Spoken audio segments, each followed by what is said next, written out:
Bonjour et bienvenue. Aujourd'hui, j'aimerais te parler de Here, le dernier film de Robert Zemeckis.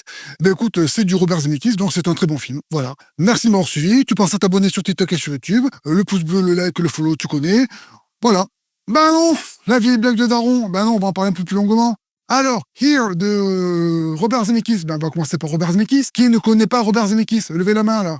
Alors, Robert Zemeckis, 1984, à la poursuite du diamant vert, avec Michael Douglas, une sorte de Indiana Jones qui n'est pas Indiana Jones, mais qui profite de la vague d'Indiana Jones. 1985, voilà, j'ai besoin d'en le dire, 1985, Robert Zemeckis, Retour à le futur, numéro 1. 1988, Qui veut la peau de Roger Rabbit. 1989, 1990, Retour vers le futur 2, Retour vers le futur 3. 1994, Forrest Gump, avec un certain Tom Hanks, je crois qu'on va en parler. Je crois aussi qu'il y a une Robin Wright dedans. 1997, Contact, un de mes films de science-fiction sur les extraterrestres préférés. Je pense que c'est le meilleur film de contact avec des extraterrestres. Ah si, peut-être, à part Contact, il y a aussi Contact, l'autre Contact. Voilà, ce sont mes deux films préférés sur des contacts avec des extraterrestres, qui est un petit peu sympa et qui raconte pas trop n'importe quoi, et que j'aime beaucoup d'amour. Voilà. En 2000, Seul au monde, avec un certain Tom Hanks. On va en reparler, je crois. 2004, Paul Express, avec un certain Tom Hanks. 2007, Beowulf. Alors, Beowulf, c'est un peu compliqué. Je l'aime beaucoup et il est mauvais. C'est pas un bon film en motion capture. Il a beaucoup de défauts. Il date de 2007. Et il est pas très bien réalisé, même à l'époque. Et en 2024, il a très mal vieilli. Et pourtant, je l'aime beaucoup et je te conseille de le regarder en te mettant beaucoup de pincettes et beaucoup de précautions parce qu'il a mal vieilli. Je te conseille de le voir, de le regarder en sachant qu'il a mal vieilli et que c'est quand même un bon film malgré tout et que voilà. En 2015, The Walk.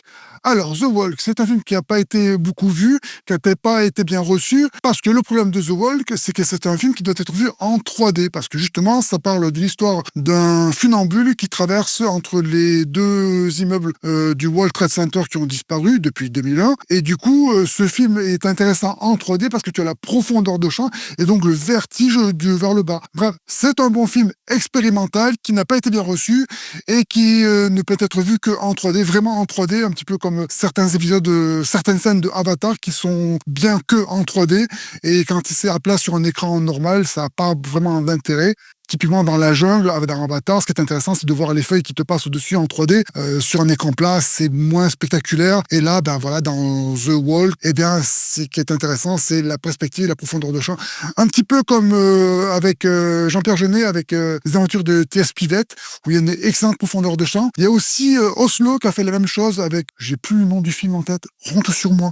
Je vais te mettre l'affiche du film de Oslo. Et là, il utilise la 3D pour faire de la granulométrie, de la perspective du tissu. En fait, on voit un petit peu la profondeur de champ sur le tissu, et là, c'est plutôt sympa. En 2016, il fera Ally, j'ai pas très envie d'en parler. En 2018, il fera Bienvenue à Marwen, un film sympa, mais que je ne conseille pas à tout le monde non plus. Je l'ai bien aimé, parce que c'est un Robert Zemeckis, c'est qu'à un moment donné, quand il prend une caméra, il sait ce qu'il fait, et il le fait toujours bien, même quand c'est raté.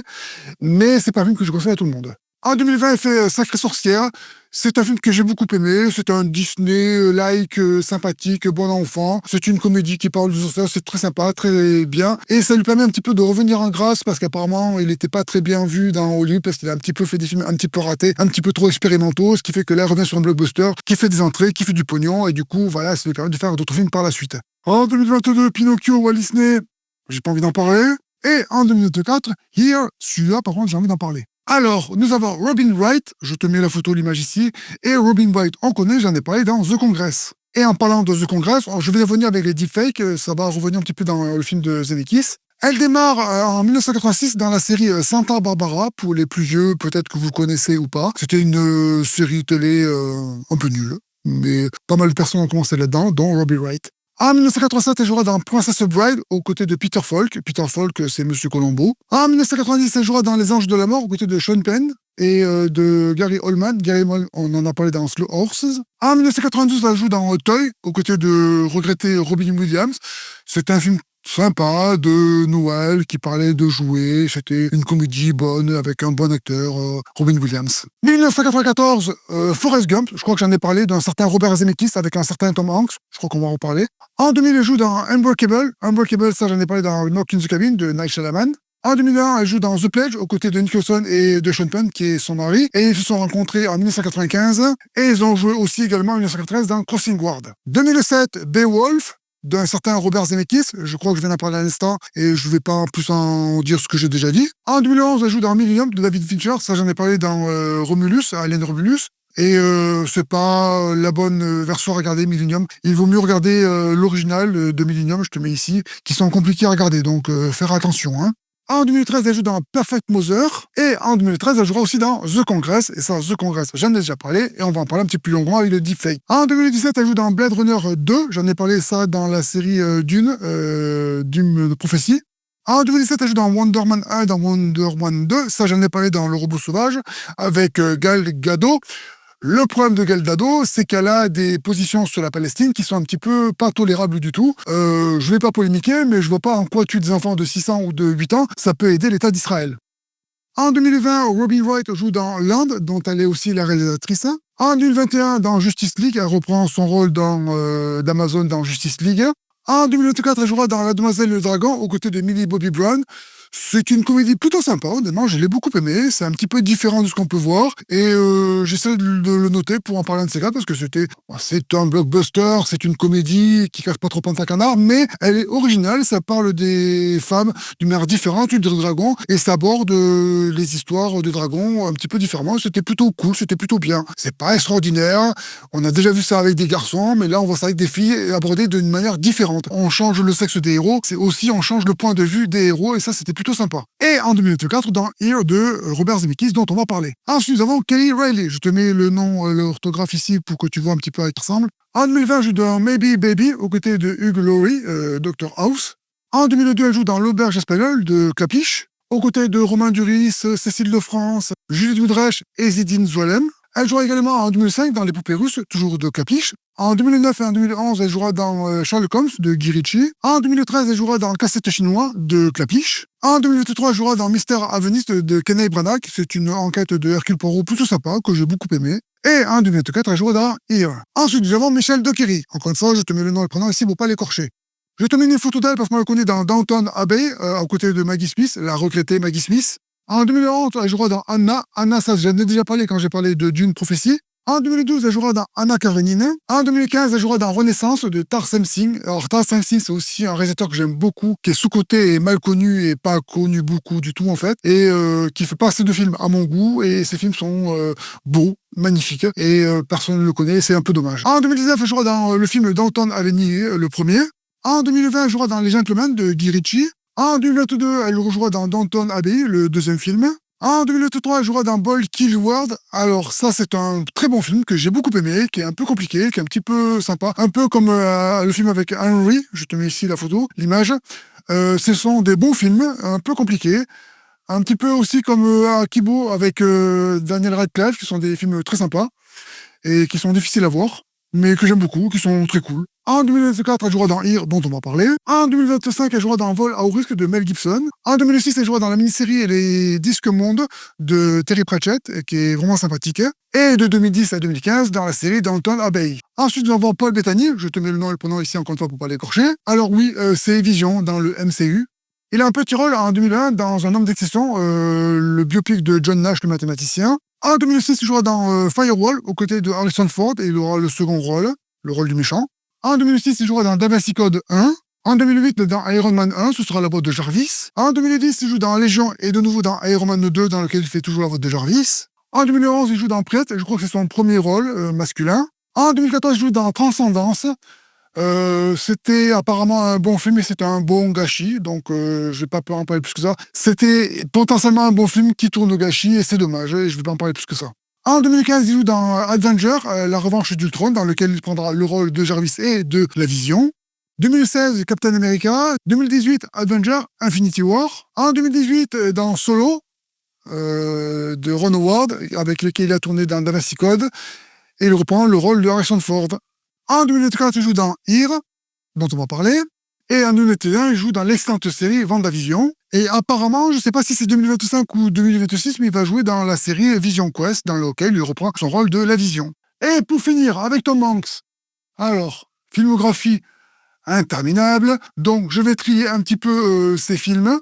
On démarre en 1984, dans lequel il a le premier rôle dans Splash, de Ron Howard. En 1988, dans Big, un excellent rôle que j'aime beaucoup, un film que j'aime beaucoup aussi. En 1990, dans Le Bûcher des Vérités. 1993, Philadelphia, un super beau film, très très dur, très très compliqué, qui parle d'homosexualité, de sida, et donc de mort d'homosexuels qui ont le sida. Et c'est un super beau film que je te conseille vraiment de regarder. Aujourd'hui, en 2024, grâce à la trithérapie, thérapie, c'est un peu moins compliqué d'avoir le sida, mais c'est toujours pas non plus super cool de l'avoir, donc vaut mieux ne pas l'avoir. Mais en 93, avoir le sida, c'était la fin du nuage souvent. Et là, c'est un super beau film que je te conseille de voir si tu l'as pas déjà vu en 1995 quand il est sorti au cinéma. Donc regarde-le, il est cool. 1994, Forrest Gump de Robert Zemeckis, je crois que j'en ai déjà parlé, avec Robin Wright, je crois aussi que j'en ai déjà parlé. 1995, Apollo 13 de Ron Howard. En 1996, il y aura That Thing You Do en tant que réalisateur. Et c'est pas un bon film, et c'est pas un bon réalisateur, Tom Hanks, je l'aime beaucoup, et c'est pas un bon réalisateur. 1998, Il faut sauver le soldat Ryan, Steven Spielberg. 1999, l'excellent, le beau, le magnifique, La Ligne Verte. C'est un film qui est magnifique.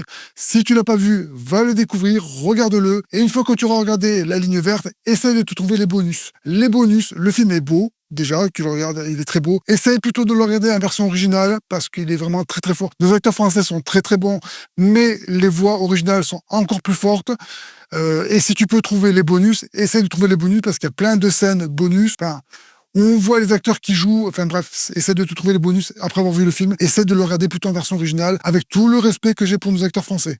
2020, Seul au monde. En 2022, il jouera dans Les Sentiers de la Perdition, aux côtés de Paul Newman, et ce sera son dernier film en tant qu'acteur. Et J'accélère, 2006, Da Vinci Code, je viens d'en parler avec Paul Bettany. 2012, Cloud Atlas, j'en ai déjà parlé plusieurs fois de Cloud Atlas, et c'est un très bon film que j'aime beaucoup. 2016, Sullivan, réalisé par Clint Eastwood. 2017, Pentagon Paper, qui est un excellent film, qui parle de révélations, d'escroqueries financières, et c'est un très très bon film que je te conseille vraiment de regarder, et il est vraiment très très bien. 2023, Asteroid City, de Wes Anderson. Alors, Wes Anderson, c'est un petit peu comme Quentin Dupieux ou bien Michel Gondry. Ce sont des réalisateurs que j'aime beaucoup, qui font de très beaux films, qui sont magnifiques, c'est leurs films, et qui sont très compliqués à comprendre et à regarder, qu'on peut pas conseiller à tout le monde. Enfin, c'est pas du blockbuster classique. Ce sont des films qui sont très très différents et que j'aime beaucoup, d'amour. Et voilà, Asteroid City, si tu te le sens, ben regarde-le, c'est un très bon film. Si tu le sens pas, ben le regarde pas, c'est pas moi qui l'ai fait, je serai pas vexé si tu le regardes pas. Et en 2005 dans Phoenician Shane. Bien entendu, j'ai oublié de citer 1995, Toy Story, dans lequel il joue le rôle de Woody. Ah, en tant que réalisateur, j'en ai parlé dans La Figure de l'ombre, Larry Crowne, Il n'est jamais trop tard. C'est pas un très bon film, c'est pas un très bon réalisateur. J'aime beaucoup Tom Hanks, c'est pas un très bon réalisateur, c'est un scénariste moyen, mais c'est un acteur immense, donc on peut pas tout faire et c'est pas très grave. Alors, Here de Robert Zemeckis. Qu'est-ce que j'en ai pensé? C'est un bon film, oui, que j'ai beaucoup aimé, que je te conseille de le regarder. Eh bien écoute, c'est un super bon film, mais c'est du Robert Zemeckis. Donc c'est un peu compliqué à regarder. On n'est pas sur du Roger Rabbit, on n'est pas sur du Retour à le futur, on n'est pas non plus sur du Contact, on est plutôt sur du Pôle Express. Ce sont des films expérimentaux, un petit peu comme The Walk. Et c'est pas facile à conseiller à tout le monde parce que c'est un petit peu compliqué. Je te fais le pitch. C'est Robert Zemeckis qui plante sa caméra, comme là, et puis il laisse passer le temps, en fait. Donc, tu as une caméra avec un plan fixe, et la caméra ne bouge pas du tout de tout le long du film. C'est le monde qui bouge autour de la caméra. Bon, c'est un petit peu conceptuel, c'est un petit peu compliqué. Et du coup, on plante la caméra et du coup, on voit la caméra. Bon, on a une petite introduction avec les dinosaures pour dire que c'était il y a très longtemps. On a une petite introduction avec les Indiens d'Amérique pour dire qu'il y avait des gens avant que les colons américains, européens, français et allemands envahissent le pays et tuent tous les natifs. Oh, c'est engagé ça, ce que je viens de dire. Bref, on a des Indiens, des natifs d'Amérique, un petit peu pour dire qu'ils étaient là. Après, on arrive rapidement sur l'indépendance des États-Unis. On plante la caméra, on construit la maison, et autour de cette maison, il se passe le temps. Il se passe à peu près 150 ans, un peu moins de 200 ans, je crois, à l'intérieur de cette maison, jusqu'à peu près après le Covid, et avec les événements, qu'on s'appelle les flics qui ont tué le black, là, le noir, là, avec Black Lives Matter. Je me rappelle plus le nom. J'essaierai de le trouver pour te retrouver le nom. Voilà. Il y a un mec qui s'est fait buter par des flics, c'était pas cool de tuer des gens, et en plus il était noir. C'était donc un acte raciste sans équivoque.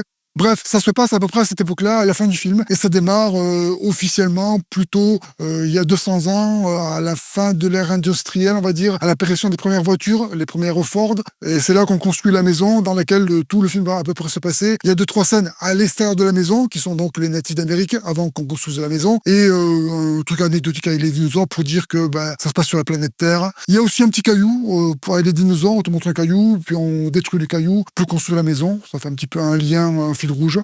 Bref, c'est un film conceptuel avec lequel il n'y a qu'un seul plan fixe, on ne bouge pas, et on voit différentes époques avec différents personnages, avec Paul Bettany, qui est le papa de Tom Hanks, et là, on va parler de Tom Hanks et Robin Wright, j'en ai plutôt parlé tout à l'heure avec The Congress. Qu'est-ce qu'il est beau, Tom Hanks. On a Tom Hanks qui a 20 ans, donc Tom Hanks, il a un petit peu plus de 70 ans, je ne sais plus son âge, je te mettrai l'âge exact de Tom Hanks ici, et là, dans le film, il a 20 ans, j'essaie de te mettre des images de Tom Hanks. Qu'est-ce qu'il est beau. C'est pas de la 3D, contrairement à Paul Express, c'est de l'IA.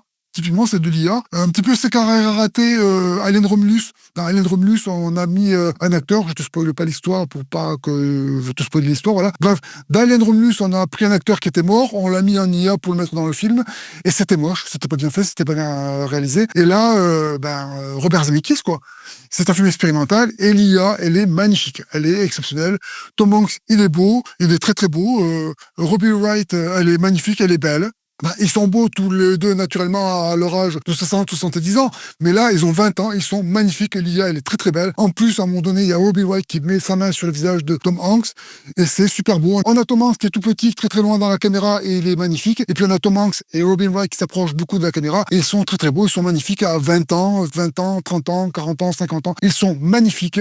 Par contre, étrangement, donc là on a un Tom Hanks qui rajeunit de manière très très belle. Par contre, à un moment donné, je t'ai parlé des Indiens, des natifs d'Amérique. Donc on voit un Indien avec une femme indienne, voilà, ils se rencontrent, on comprend qu'ils vont faire un bébé, le bébé est né, puis on voit donc la mort de cette femme-là dans le temps, et du coup on voit le compagnon, et là, mais la prothèse, elle est moche. Autant le Tom Hanks jeune et le Robin Wright jeune sont magnifiques, sont extraordinaires, autant l'acteur indien qui joue le natif indien qui est vieilli par du maquillage et des prothèses, c'est dégueulasse, voilà. Je peux pas dire ça plus que ça, c'est vraiment très très moche, et c'est un peu dommage, ça m'a sorti du film, là j'ai fait, waouh, c'est moche ça. Bon, je reviens sur le Tom Hanks, il est magnifique, il est très très beau, je suis bluffé, c'est extraordinaire. Je m'amuse un petit peu à faire de l'IA, moi aussi, de mon côté, à faire justement du fast swapping. Un petit peu, j'en ai parlé ça dans The Congress, justement, avec Robin Wright, où justement, on prend le visage d'un personnage. Un petit peu ce qu'on a fait avec Terminator, je sais plus combien, avec Arnold Schwarzenegger qui revient alors qu'il a 20 ans, alors qu'il avait plus de 60 ans à l'époque. Bref, là, on a un Tom Hanks, une Robin Wright qui ont 20 ans, ils sont magnifiques, ils sont très très beaux. On vient avec une caméra très très proche, avec un visage très très proche de la caméra, et ils sont super beaux. On a des interactions avec le visage, avec les mains, et ça marche super bien, contrairement à Alien Romulus où c'est raté, par exemple, et contrairement à Here, avec la prothèse de l'Indien vieux, qui est raté aussi, et c'est super beau. L'histoire, c'est juste des tranches de vie, donc on voit les personnages, on voit la construction de la maison, des premières personnes qui habitent dedans, on voit la découverte, l'invention de l'aviation, que l'aviation c'est super cool, on voit les personnages qui vivent à travers ça, on voit l'invention d'un fauteuil à bascule, apparemment c'est super important aux États-Unis.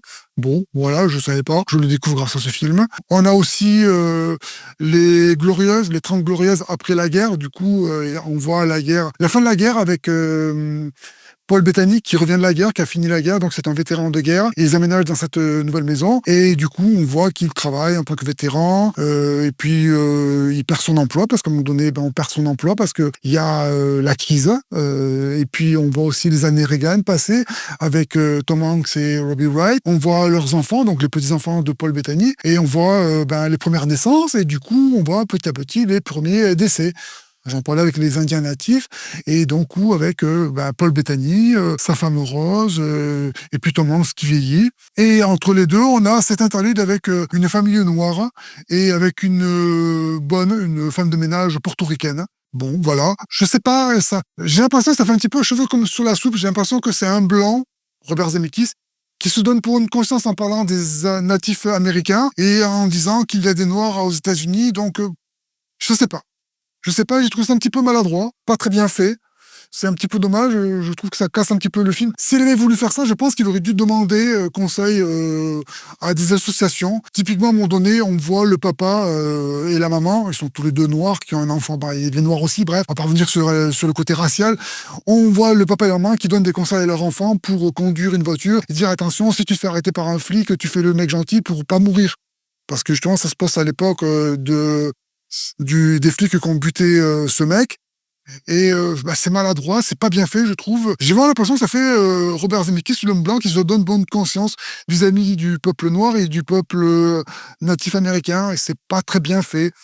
Il a demandé de l'aide pour faire les effets spéciaux, à un moment donné. C'est pas Robert Zemeckis qui a fait les effets spéciaux avec Tom Hanks et Robin Wright. Donc, je pense, à mon avis, qu'il aurait pu demander de l'aide auprès d'associations, auprès d'autres acteurs, auprès d'autres réalisateurs, pour bien faire cette intégration auprès des natifs américains et faire une bonne intégration auprès des personnes de couleur noire, parce que là,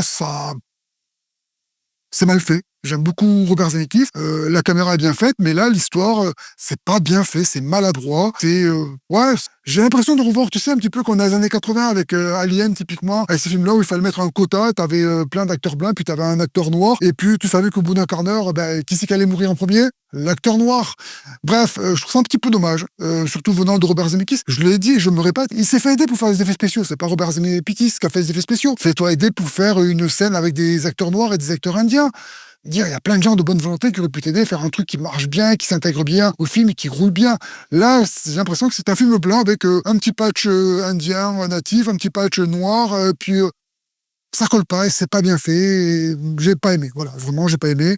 Tu me diras toi ce que tu en penses, hein, si tu regardes le film, et je veux commencer vraiment de le voir. C'est un très bon film qui est pas facile de voir parce que justement, c'est un plan fixe tout le long du film. Là, on pose la caméra et bouge pas de tout le film. Spoiler, si elle bouge à la fin. Et justement, à la fin, tu as voilà, je t'ai spoilé la fin. Mais bon, voilà, c'est un plan fixe tout le long du film. C'est bien fait, c'est super cool, c'est très agréable à voir. Moi, je me suis vraiment régalé. J'ai adoré, je crois que tu l'as compris, le Tom Hanks et le Robbie Wright jeune. L'IA, elle m'a bluffé, honnêtement, c'était super bien fait. Les petites histoires, elles sont cool. Tu as des allers-retours dans le passé, dans le futur, dans le présent, enfin dans le passé, dans le passé, dans le passé, dans le très passé, dans le beaucoup passé, dans le un peu moins passé. Du coup, tu as tout ça les retours. C'est vraiment sympa. Moi, j'aime beaucoup. Et tu as cette histoire, je te le dis encore une fois, voilà, des natifs qui sont pas très bien faites et des anciens esclaves noirs qui sont des citoyens américains qui est pas très bien faite, je trouve. Je suis déçu là-dessus pour Robert Zemeckis. Je crois que je l'ai déjà dit, je vais pas me répéter. Je te conseille de regarder ce film. Il est très très bien, très sympathique.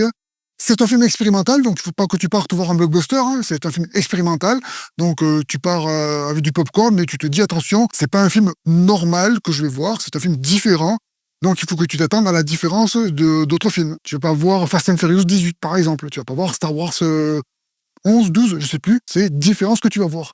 Et c'est très sympa, et je te conseille vraiment de le regarder. TikTok, YouTube, abonnement, pouce bleu, follow, tu connais. Au revoir!